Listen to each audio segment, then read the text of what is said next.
सभी को नमस्ते।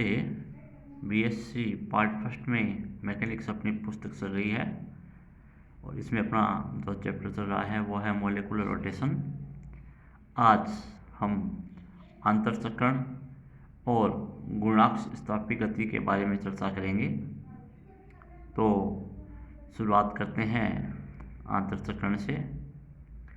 एक कण का कोणीय संवेग उस बिंदु पर निर्भर करता है जिसके सापेक्ष कोणीय संवेग की गणना की जाती है। इस प्रकार दो प्रकार के कोणीय संवेग प्राप्त होते हैं। पहला है अंतरकोणीय संवेग और दूसरा है कक्षीय कोणीय संवेग। पहले बात करते हैं अंतरकोणीय संवेग की। किसी बहुकणीय निकाय का अंतरकोणीय संवेग जिसे एल इंटरनल कहते हैं, उसके द्रव्यमान केंद्र सी के सापेक्ष परिकलित कुल कोणीय संवेग है। यह निकाय का निजी गुण है तथा प्रेक्षक पर निर्भर नहीं करता है। एक दृढ़ वस्तु या मूल कण के लिए अंतरकोणीय संवेग को अंतरचक्रण या स्पिन कहते हैं। दूसरे कक्षीय कोणीय संवेग के बारे में बात करें तो प्रयोगशाला निर्देश तंत्र के मूल बिंदु O के सापेक्ष कक्षीय कोणीय संवेग जो है वो निम्न प्रकार लिखा जाता है। L orbital is equal to RCM cross P। P को mvcm लिख दिया है संवेग द्रव्यमान इंटू वेग के रूप में। तो L ऑर्बिटरी का फॉर्मूला बन गया है RCM क्रॉस mvcm। यहाँ P जो है वो कण निकाय का L तंत्र लेबोरेटरी तंत्र के सापेक्ष कुल रेखीय संवेग है, जबकि L ऑर्बिटरी जो है वो कुल द्रव्यमान m है जिसका मान सिग्मा mi होगा। सिग्मा mi के एक कण का कोणीय संवेग है जो द्रव्यमान केंद्र C पर केंद्रित माना जा सकता है। अब चूंकि कण निकाय की गति द्रव्यमान केंद्र के सापेक्ष द्रव्यमान केंद्र की गति का अध्यारोपण मानी जा सकती है, अतः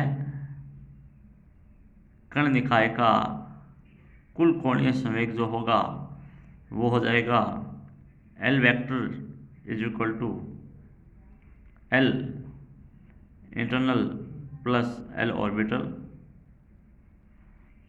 समीकरण 2 है। समीकरण 2 के RHS में जो L इंटरनल जो है LINT ये वाला, ये निकाय का C तंत्र के सापेक्ष अंतरकोणीय संवेग है, जबकि द्वितीय पद LORB ऑर्बिटल जो है वो L तंत्र के सापेक्ष कक्षीय कोणीय संवेग है। इसके अगर हम उदाहरण के बारे में चर्चा करें तो पहला इसका उदाहरण है कि एक व्यक्ति जब स्पिन करती हुई गेंद को फेंकता है तो स्पिन के कारण कोणीय संवेग L इंटरनल द्वारा एवं व्यक्ति के सापेक्ष गेंद की कक्षीय गति के कारण कोणीय संवेग L ऑर्बिटल द्वारा दिया जाता है। इसका दूसरा उदाहरण जो है वो पृथ्वी और सूर्य है। पृथ्वी जो है ये सूर्य के चारों ओर चक्कर लगाती है तथा साथ ही अपने NS अक्ष के सापेक्ष घूर्णन करती है। अतः पृथ्वी का सूर्य के सापेक्ष कक्षीय कोणीय संवेग तथा अपने द्रव्यमान केंद्र के सापेक्ष अंतरकोणीय संवेग होता है। अन्य उदाहरण देखें तो जब एक परमाणु में स्पिन युक्त इलेक्ट्रॉन नाभिक के चारों ओर चक्कर लगाता है तो उसके भी दो कोणीय संवेग होते हैं जो स्पिन और कक्षीय होते हैं। बाह्य बलागुण की उपस्थिति में कक्षीय कोणीय संवेग में परिवर्तन की दर को निम्न समीकरण द्वारा व्यक्त कर सकते हैं। d/dt L orbital is equal to tau external, equation 3 है। इसी प्रकार आंतरकोणीय संवेग में परिवर्तन की जो दर है उसको निम्न प्रकार लिखते हैं d/dt L इंटरनल बराबर टो cm, समीकरण 4। समीकरण 3 जो है ये तभी मान्य है जब कोणीय संवेग एवं बलागुण की गणना जड़त्वीय निर्देश तंत्र में स्थित एक स्थिर बिंदु के सापेक्ष की जाए, जबकि समीकरण 4 जो है ये द्रव्यमान केंद्र के लिए मान्य होती है। तो ये अपना आंतरचक्रण था। अब अपन चर्चा करते हैं गुणांक स्थापी की गति के बारे में। गुणांक स्थापी एक युक्ति है जिसके द्वारा एक घूर्णन करते हुए चक्र या पहिए को इस प्रकार आरोप्य किया जाता है कि उसका अक्ष जो है वो स्वतंत्रतापूर्वक अपनी दिशा बदल सके। गुणांक स्थापी के सिद्धांत को समझने के लिए हम घूर्णन गति के समीकरण to is equal to dL/dt पर विचार करते हैं, जिसके अनुसार बाह्य बलागुण टो की अनुपस्थिति में यानी टो इज इक्वल टू 0 की स्थिति में एक वस्तु का कोणीय संवेग L जो है वो नियत रहता है। यदि वस्तु एक मुख्य अक्ष के सापेक्ष घूर्णन करती है तो वस्तु इसी अक्ष के सापेक्ष नियत कोणीय संवेग ओमेगा से घूर्णन करती रहेगी। यहाँ पहिया जो है वो मुख्य अक्ष के प्रति तेजी से घूर्णन करता है तथा पहिए का इस प्रकार आरोपण किया गया है कि पहिए के केंद्र के सापेक्ष कुल बलागुण जो है वो शून्य रहे। अतः निकाय का जो कुल कोणीय संवेग होगा वो नियत रहेगा और मुख्य अक्ष के समानांतर होगा। यदि गुणांक स्थापी पर बाह्य बलागुण शून्य नहीं है तो कोणीय संवेग में जो परिवर्तन होगा वो निम्न प्रकार लिखा जाएगा del L is equal to tau del T। कोणीय संवेग में परिवर्तन की जो दिशा है वो बलागुण की दिशा में होगी।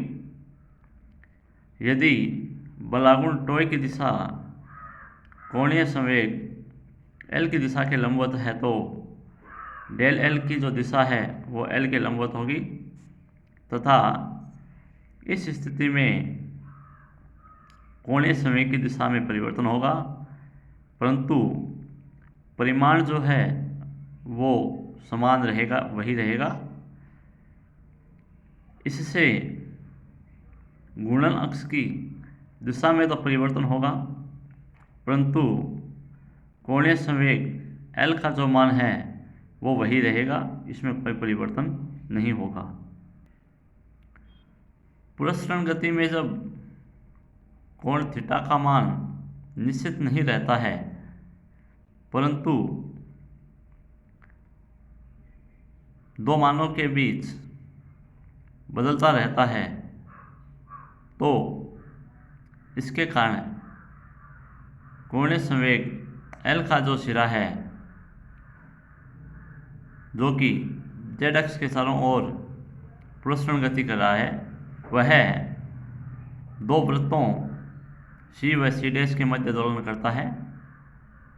ये वृत्त में चित्र में प्रदर्शित किए जाएंगे अभी, तथा एक टेढ़े मेढ़े पथ पे प्रसर्पित करता है। इस प्रकार की दोलनीय गति को अक्ष विचलन कहते हैं। गुणाक्ष स्थापी आकाश में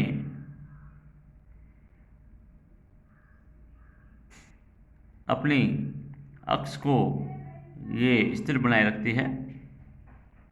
इसका उपयोग जलयान बोर्ड, पायलट रहित वायुयानों तथा अंतरिक्ष अध्ययन में किया जाता है। पृथ्वी एक वृहद गुणाक्ष स्थापी है, जिसका अक्ष उत्तरी ध्रुव एवं दक्षिणी ध्रुव को मिलाने वाली रेखा है। पृथ्वी की विषुवत रेखा का प्रसरण जो है वो सूर्य एवं चंद्रमा द्वारा पृथ्वी रूपी गुणाक्ष स्थापी पर लगाए गए बलागुण के कारण होता है। अधिकांशतः मूल कणों का अंतर जो है वो कोणीय संवेग होता है।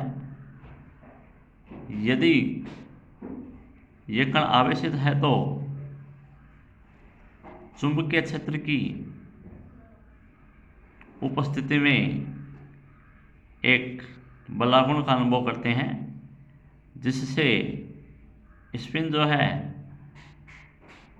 एक समान चुंबकीय क्षेत्र की दिशा के चारों ओर प्रसरण गति करती है।